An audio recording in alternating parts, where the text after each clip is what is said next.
بسم الله الرحمن الرحیم. گفتم این حلقه دوم است در عقیده طحاوی. درس گذشته ما یکم درباره چی گپ زدیم؟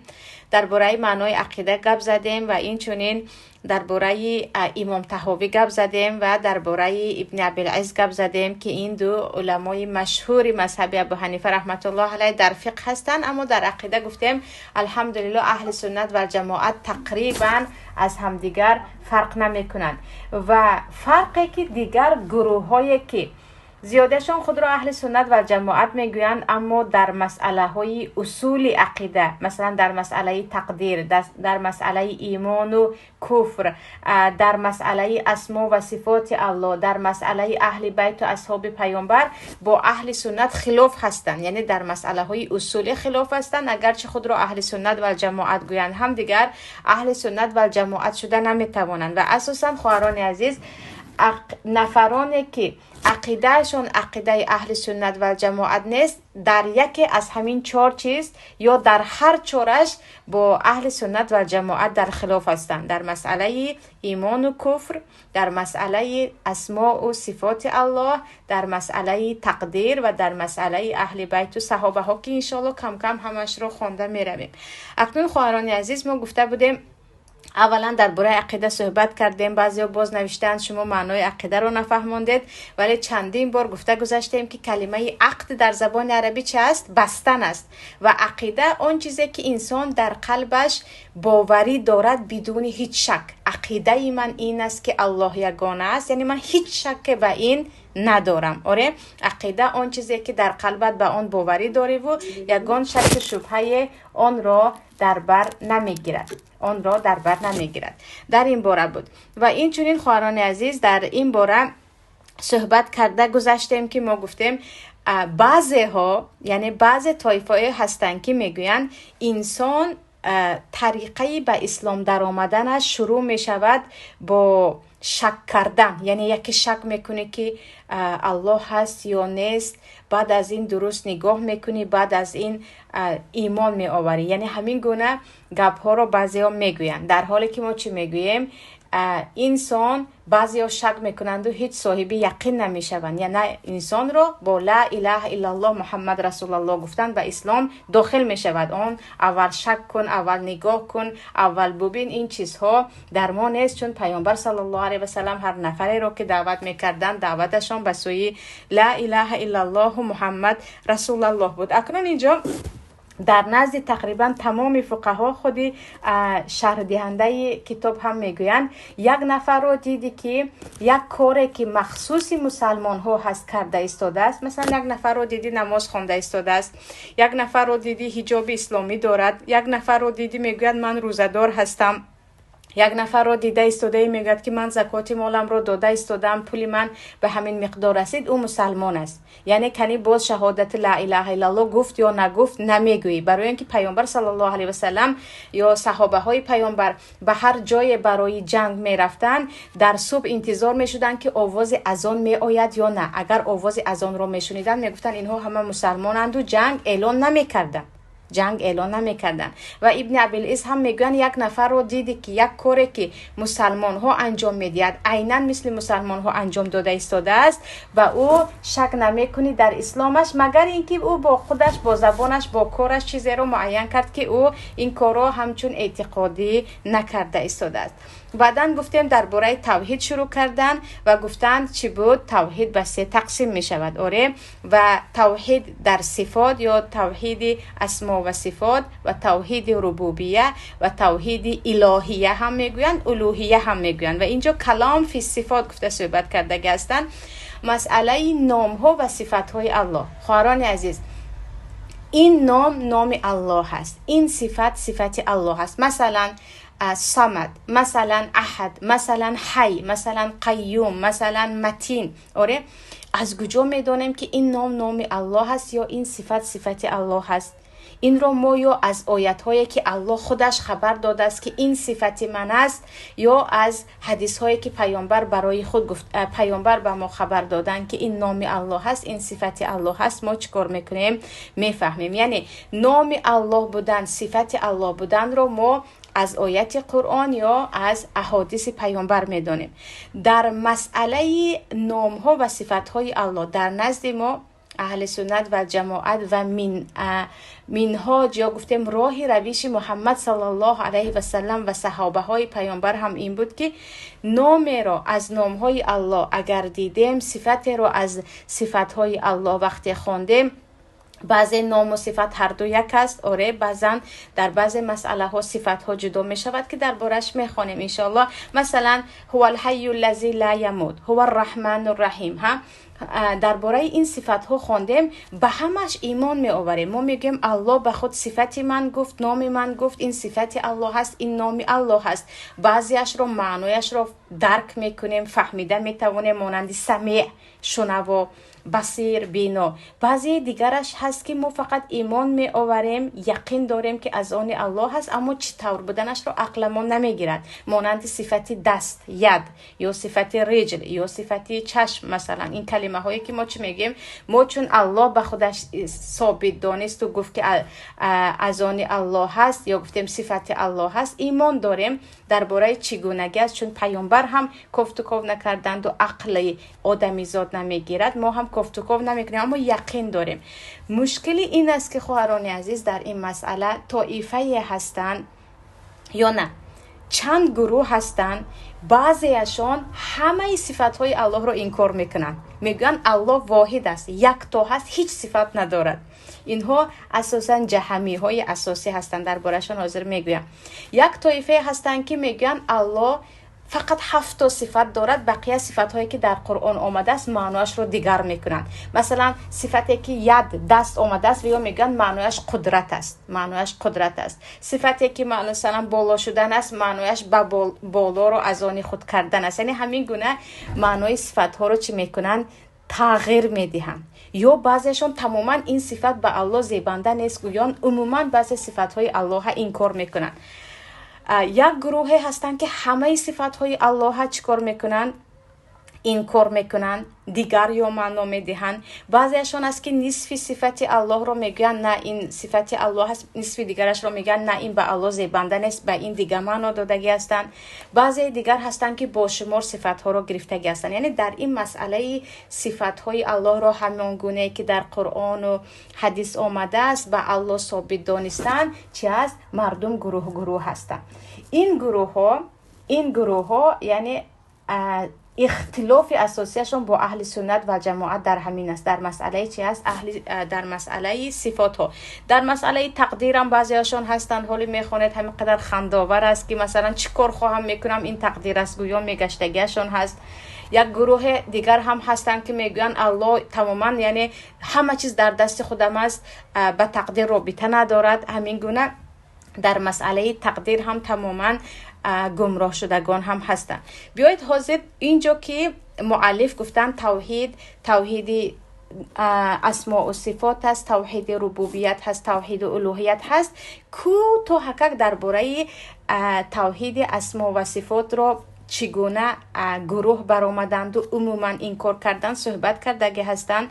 بعدا میگن باز این مسئله رو به شما وسیع میکنیم، چون همین مسئله رو کو تو حقیق فهماندگی هستند. من هم برای شما میفهمانم. اینجا خواهران عزیز، جعد ابن درهم این از تابعین ثابت می شود، یکمین نفری هست که دو صفت الله را انکار کردگی هست، صفت محبت و صفت کلام را. در قرآن کریم الله چی میگوید؟ و اتخذ الله ابراهیم خلیلا. اتخذ الله ابراهیم خلیلا یعنی الله ابراهیم را به خود خلیل گرفت. خلیل یعنی از حد یک نفر را دوست داشتن و او را به خود ولی کردن است. و این چنین و کلم الله موسی تکلیم هست و الله با موسی صحبت کرد. انا همین جعد ابن درهم اولین کسی هست که گفتگی هست که الله با کسی صحبت نکرد، اگر صحبت کرد گویا مثل انسان می شود، صحبت با دهان می شود، با زبان می شود، صحبت با صدا می شود. این خاص انسان ها هست. و این چنین الله محبت ندارد، محبت در قلب می شود و انسان نیاز دارد یگان کس به محبت می بندد. و همین اگر تصور کنید فقط عقلی، یعنی یکمین انسانی که جعد ابن درهم، یکمین انسانی که صفت الله را انکار کرده است، این دیروزه آدم نیست، این تابعین است، یعنی در زمان صحابه زندگی کردگی انسان است. این میگویند سبب اساسیش این بود که با مسیحی ها زندگی میکرد زیاد، یعنی در اطرافش مسیحی ها زیاد بود و متاسفانه فارس زبان بود. یعنی این انسان فارس زبان است که قبیلش بعد از اسلام آوردن دیگر به مدینه می رود، به دولت های عرب می رود.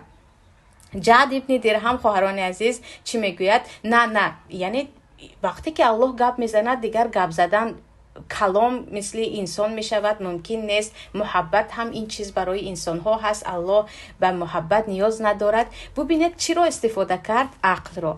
اما در مسئله عقیده ما عقل رو خیلی کم استفاده میبریم. زیاد مسئله های عقیده است که مثل پول صراط، مثل عذاب قبر، مثل روح برآمدن و در آمدنش، این چیزها عقل انسان درک کرده نمیتواند. برای همین الله چی میگه؟ یؤمنون بالغیب. ما به غیب ایمان داریم، به چیزهایی که دیدگی هم نیستیم، به عقلمون درک کرده هم نمیشود.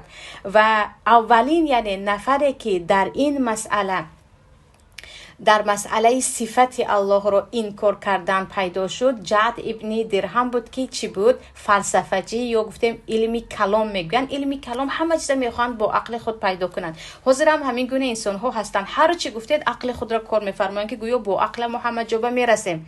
اما عقل آدمیزاد چی هست؟ محدود است.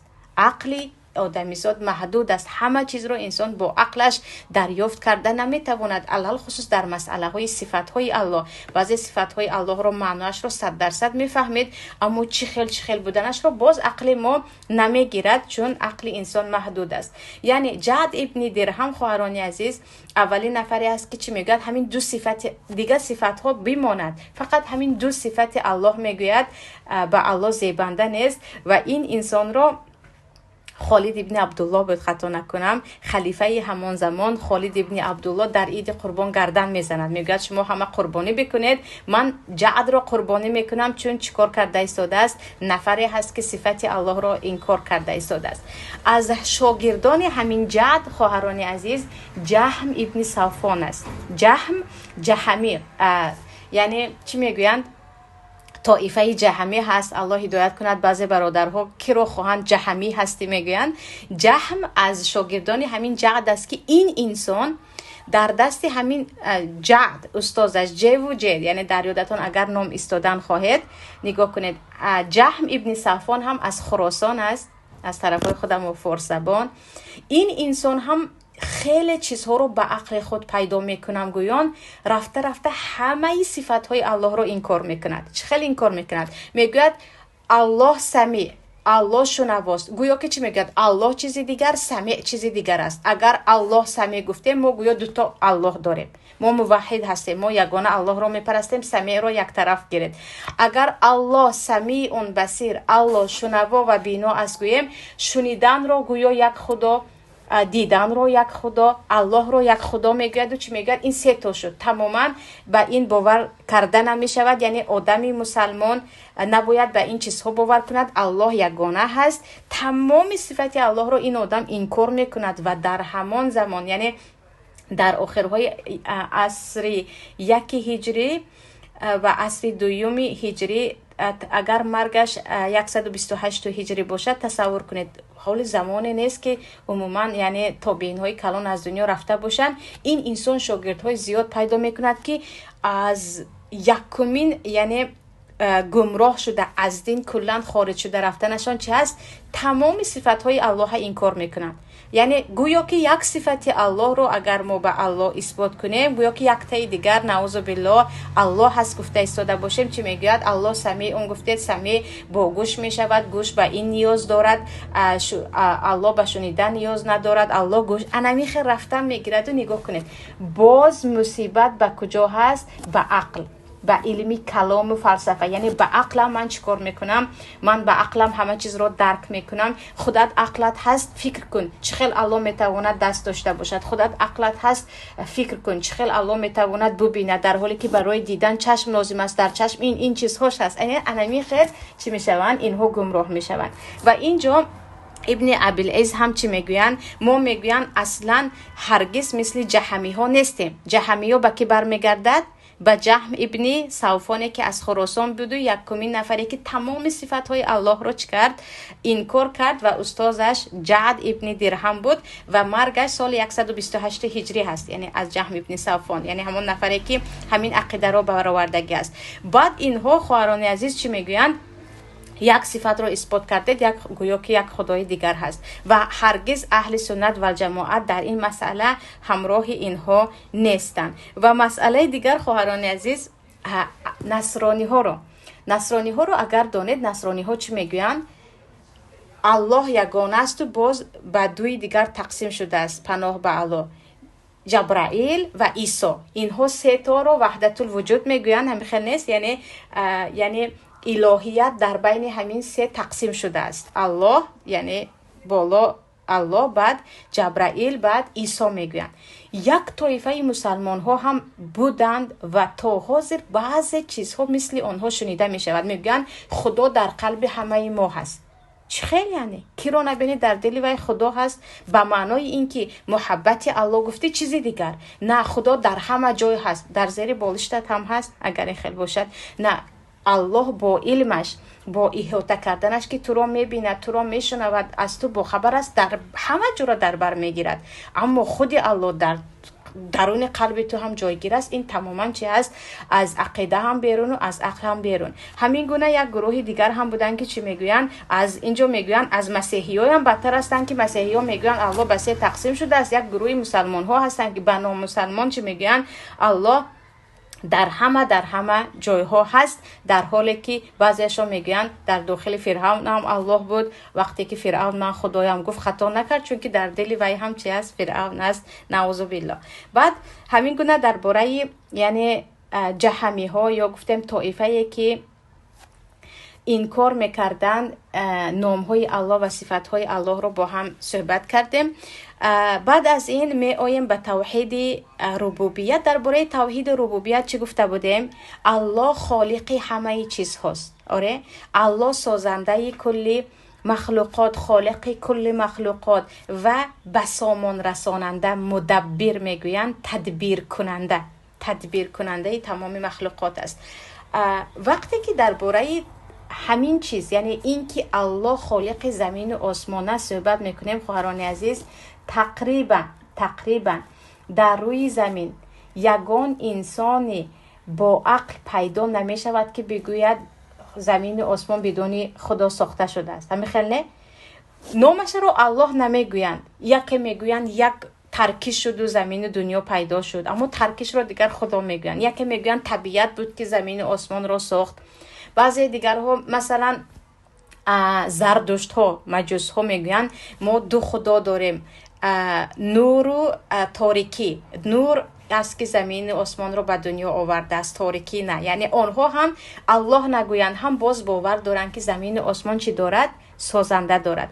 در این مسئله یگان کس تقریبا شک کرده نمیتواند که یعنی آدمی با عقل هرگز نمیگوید که خود از خود زمین و آسمان پیدا شد. مثلا تلفن خود از خود پیدا شد، گویم چه خیلی که در قصه امام ابی حنیفه بود، کسی نمیگوید که آره، همه میگن نه، تلفن باید سازنده داشته باشه، سازنده این با سازنده داشته باشه. تا رفته میگن آخرش یک سازنده بود که او را کسی نساخت و او همه چیز را ساخت که به الله برمیگردد.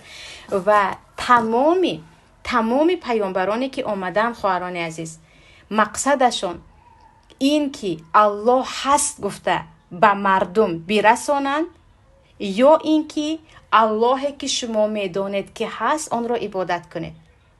یکی فکر کنید، به فکر شما تمامی پیامبرانی که آمدن، اینها آمدن که تو اثبات کنند که این زمین و آسمان سازنده دارد، یا اینکه اینها آمدن تا اینکه به مردم بگویند که اونه که زمین و آسمان شما را ساخت گفتی او را انجام دهید و عبادت کنید. کدامش بود؟ یگان کس جواب میگوید؟ سلام علیکم و رحمت الله. علیکم السلام و رحمت الله. جواب دیگه تان استاد جان که یعنی پیامبران آمدن تا ما رو دعوت کنن که ما الله یگانه رو عبادت کنیم. یعنی برای عبادت بود. آره، یعنی بعضیا فکر میکنن که آمدن پیامبران این بود که الله رو شناسانن، یعنی به این معنا که زمین و آسمان رو الله ساختگی است، تو رو الله ساختگی است. خالق بودن خالق رو اثبات کنن.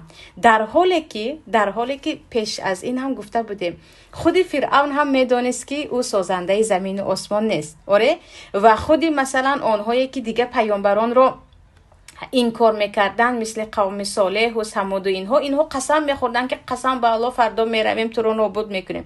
اینها میدانستن که الله هست. یگانه مشکل در چی بود؟ اللهی که خودشون میدونن که زمین و آسمان رو الله ساخته است، همان گونه که باید نام ها و صفت هایش رو به او ثابت بدانند ثابت نمیدانستند و همان گونه که باید آنها رو عبادت کنند عبادت نمیکردند. وگرنه در ما حدیث از پیامبر صلی الله علیه و سلم، حدیث در مسلم است که میگن الله میگوید، یعنی حدیث قدسی، خلقت عبادی حنفاء، یعنی یکتا پرست من بنده هایم را آفریدم. فاجتالتهم الشیاطین، این شیطان ها هست که آنها را گمراه کرد. اگر شیطان نباشد همه انسان ها حنیف با توحید چی یکتا پرستی به دنیا آمده است. و در حدیث دیگر پیامبر میگن هر یک مولود با همین فطرت، یعنی با فطرت اسلام و دین و یگانه به دنیا می آید. پدر و مادرش یهودانی او نصرانی او مجوسانی، پدر و مادرش یهودش میکنن یا نصرانی یا مجوس، نمیگن مسلمانش میکنن، چون که خود از خود مسلمان به دنیا می آید. اما مشکلی چه هست؟ بعد از اینکه با همون فطرت تازه تولد می شود، کودک رو چیکار میکنن؟ کودک رو چون خواه و ناخواه انسان چی هست به یک طرف حرکت میکند، او را یا گمراهش میکنند، اما اگر گمراهش نکنند به حال خودش مانند و در همین فطرت یکتاپرستی که خالق یگانه است می ایستد. و در این مسئله ما هم گفته بودیم پیشتر هم که یگان مسیحی نمیگوید که عیسی زمین و آسمان را ساخت، همخنه یگانتش عزیر ابن عزیر ابن الله میگفتگی های هم نمیگویند که عزیر زمین و آسمان را ساخت. پس اینجا مسئله چی بود؟ مسئله این بود که پیامبران می آمدن برای دو چیز، تا اینکه یکمش اثبات و المعرفه، دویمش توحید فی الطلب و القصد. یعنی اینجا ابن ابوالعز میگویند پیامبران می آمدن تا اینکه به مردم توحید اثبات و معرفه را رسانند و توحید و طلب و قصد. توحید و اثبات معرفه این است که هر نامی که، هر صفتی که میتوانیم بگیم، هر قدرتی که، هر عملهایی که لایق الله هست، عملهایی که لایق الله هست به مردم برسانند که مردم همین گونه اللهشون را پرستش کنند. مردم همان گونه که الله خودش را در کتابش خبر داده است، پیامبرش درباره الله خبر داده است که او همیشه شما را میشنود، میبیند، شما را زنده میکند، شما را از نو چکار میکند، داخل جنت میکند، داخل دوزخ میکند، هر لحظه با شما هست، دعای شما را اجابت میکند، رزق شما را میدهد. یعنی اون چیزی که صفت و نام الله هست و لایق الله هست و از آن الله هست، این را اثبات کنند، یعنی ثابت برای الله دانند و توحید طلب و همان گونه که الله لایق است عبادت کنند. برای همین در ما چه هست؟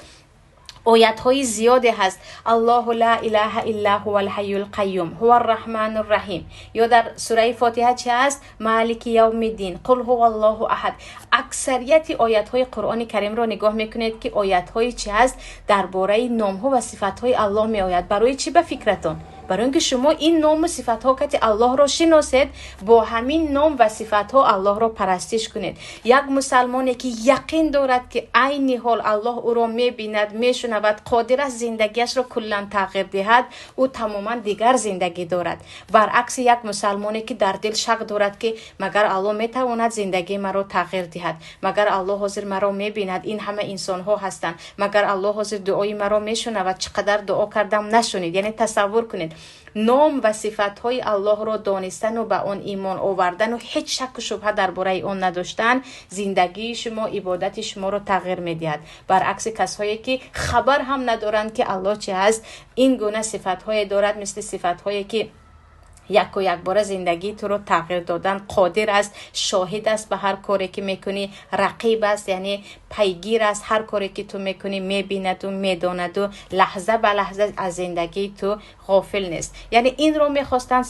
پیامبران برسانند و چیزی دیگر که چی است به مردم برسانند که مادامی که شما میدانید که این زمین و آسمان سازنده دارد، پس او لایق عبادت است. پس او لایق عبادت است و او چی است؟ او را باید ما عبادت کنیم. او را ما باید عبادت کنیم. برای همین در سوره آل عمران هم هست الله چی میگه؟ قل یا اهل الكتاب تعالوا الى کلمة سواء بیننا و بینکم الا نعبد الا الله ولا نشرک به شیئا. بیایید برابر چیزی که در کتاب شما هم هست، در کتاب من هم هست، از آن عمل کنیم، یگانه الله را عبادت کنیم و در عبادت الله به کسی شریک نورزیم. یعنی در این مسئله پس خواهران عزیز یقین بدانید وقتی با کسی صحبت میکنید برای او بودن الله را اثبات کردن برای ما هیچ لازم نیست. برای چی میدانید؟ انسانی که عقل دارد و اگر و بی عقل نباشد و یقین میداند که زمین و آسمان سازنده دارد، مثل آفتاب روشن است. یعنی کدام اگر شما یعنی صاحب علمی حتی فیزیک و شیمی کتی نشینید میگه چیزهای زیادی هست که هست سازنده دارد اما ما عقل ما درک نمیکند، درباره طب هم باشد، درباره دیگر موجودات هم باشد. یعنی ما برای یک انسان الله سازنده زمین و آسمان بودن، الله خالق بودن دلیل آوردن ما شرط نیست. در همه دلیل هست، دلیل ها واضح و روشن است، چگونه که خود از خود همه میدونن که زمین و آسمان پیدا نشده است و با این نظام نمی رود. ما کاری که میکنیم مردم همین سازنده رو یعنی همین خالق رو بشناسن و همون گونه که او رو باید عبادت کنن. اکنون میگذاریم به این مسئله. یعنی فهمیدیم که پیامبران آمدنشان اساساً برای رساندن دو توحید بود. توحید ربوبیت یعنی اینکه الله خالق است، این مسئله همه میدونن. در این مسئله تقریبا حتی فرعونی که من خدایم میگفت خودش میدونست که زمین و آسمان را الله ساخته است. اما در مسئله نام ها و صفات های الله و در مسئله عبادت الله مردم چیکار میکنن؟ سرکشی میکنن. ببینید میگوین آره خدا ساخته است. عروس ها رو ببینید در همه کامنتاریشون باخ میگوین، آره خدا میگوین. انگلیس های هم در همه جاشون خدا میگوین، سازنده میگوین، اما عبادت نمیکنن. پس همین یگانه توحیده که تو میدانی که زمین و آسمان سازنده دارد، در قلبت جای هست که این دنیا خدا دارد، این دنیا خالق دارد. آیا کفایه هست که تو از آتش جهنم خلاص شوی؟ آیا کفایه هست که با همین تو بگویی نه من در دلم خدایم هست، من باور دارم که زمین آسمان رو خدا ساخته است، اما یگان عبادت نکنی، یگان صفاتهای الله رو نشنیدن خواهی، ندانستن خواهی، آیا با همین تو موحد میشوی؟ آیا همین که تو توحیدت هست؟ نه، البته تو مشرک هستی. وگرنه مشرک های مکه هم در قرآن کریم است، وقتی با آنها پرسیده میشد که زمین و آسمان رو که آفرید میگفتن الله، اما در دوامش چیکار میکردن؟ به شرک دست میزدن. آنها به کدام مقصد؟ اینکه اینها ما رو در نزد الله شفاعت کنند. برای همین فقط دانستن اینکه خدا هست من میدونم تو کی نباشم برای تو کفایت نیست، چون که مقصد آمدن پیامبرها چیزی دیگر بود. مقصد آنها چی بود؟ این که تو آن رو که میدونی که الله هست عبادت کنی. طرز عبادت رو باز که به ما رسانید پیامبرها. یعنی من خدایم رو شناختم، همون گونه که میخواهم عبادت کنم نمیشود. همین گونه انسان ها رو دیدگی هستید، هر کس به خدای خود چه خیل خواهد گپ میزند. نه، تو به خدا چه خیل گپ زدن رو، چه خیل سجده کردن رو، چه خیل عبادت کردن رو باز هم فرستاده خدا به تو میرساند. باز که میرساند پیامبرها، یعنی پیامبرها صلی الله تمامشان علیه السلام صلی الله علیه و سلم، این چنین پیامبر خودمان و دیگر تمام پیامبرها اینها بودن که به امت خود میرساندن که پیامبرتان رو چگونه باید شما عبادت کنید، وگرنه کی چه خیل خواهد به طریقه خود عبادت کرده نمیتواند. پس اینجا درس گذشتم کمتر اشاره کردیم. ما گفتیم تمام مردم میدونند که این زمین سازنده دارد، اما در عبادتش چی دارن؟ شرک دارن. گاهی به خاطر اینکه میگویند از ما بلند انسان ها هست، اینها ما رو به الله نزدیک میکنن، با همین به شرک دست زدگی هستن، مثل شرک به اولیاها و به قبرها و به چیزهای دیگر دربارش باز وسیع می شود. بعضی ها شرکی نسبی دارن، یعنی چی میگن؟ مثلا ستاره های هم از دستشون بعضی قدرت ها هست. بعضی ستاره الله خوشبخت و بدبخت میکند یا خدا خوشبخت و بدبخت میکند، اما بعضی ستاره ها هست که ما رو به جای های میرساند. یعنی بعضی قدرت ها رو، بعضی صفتی که صفت خاص از آن الله هست، آن را چی میکنن؟ به یگون ستاره میدهند، به یگون جادوگر میدهند، به ارواح یگون کس میدهند، بعضی ها به فرشته ها میدهند، بعضی ها به علما میدهند، بعضی ها به پیامبران میدهند. فلان عالم هر چی گوید آن میشود. نه، فلان عالم چیزی میگفتهش را اگر الله خواهد آن انجام میشود، وگرنه و انسان است. آره، فلانی هست که